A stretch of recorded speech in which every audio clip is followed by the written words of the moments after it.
Kumusta? Ngayon lang tayo nagkita ng after long time. Oo nga siguro after August, ito yung, after ng Jessica So, ito yung pangalawa kong labas. Maraming salamat. Oo. Dahil nais pa rin marinig ng tao ang iyong kwento. Pero dito natin umpisahan. Dahil ito yung commonality nating dalawa. Pareho tayong tagahanga ni Ate Guy.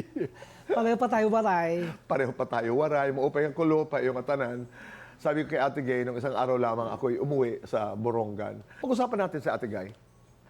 Anong hindi mo malilimutang karanasan kay Ate Guy? Nung nag-guest siya sa aking solo concert sa Mall of Asia Arena, ayun ang hindi ko makakalimutan na umuo agad siya. Walang pag-aatubili ka? Wala. Taka umakit siya sa stage. Anong klasikang tagahanga ni Ate Guy? Lahat ng kanta niya, lahat ng acting niya. Ganun yung mga nura niyan eh. Gusto-gusto yung boses niya, Tama. yung paano siya umarte, yun. Ano yung mga paborito mong linya ni Ate Guy? My brother is not a pig. Hindi baboy ang kapatid ko. Ang kapatid ko hindi baboy, isa siyang kabayo.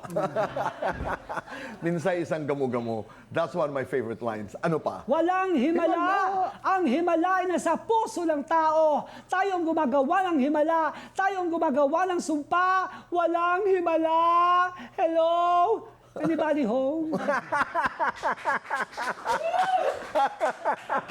Napanood ka ni Ate Guy? Napanood po ako. Lagi ako. Pinapanood niya kami mga impersonators niya at ayaw na ayaw niya yung gumaganon kami. Ayaw niya? Ayaw niya. Eh, gumagano naman siya sa di ba? Sa Anong sabi awards niya? night. Huwag naman doon. Ganon? Yung gano'n. Maraming salamat sa mga anak ko, sa mga fans, lalo-lalo sa taas. Nagano siya. Kaya doon nagsimula yun eh. Oo nga. Yung gano'n. So ayaw niya? Sinabi niya sa'yo? Ayaw niya sa mga Hindi naman daw siya gumaganon. Saan nagsimula yung mash-ups? Nagsimula kasi yan sa mga, alimbawa, may kakanta ng It Might Be You. Eh, di ko alam lahat pala ng kanta, may katunog. Okay. Kagaya nandito ako.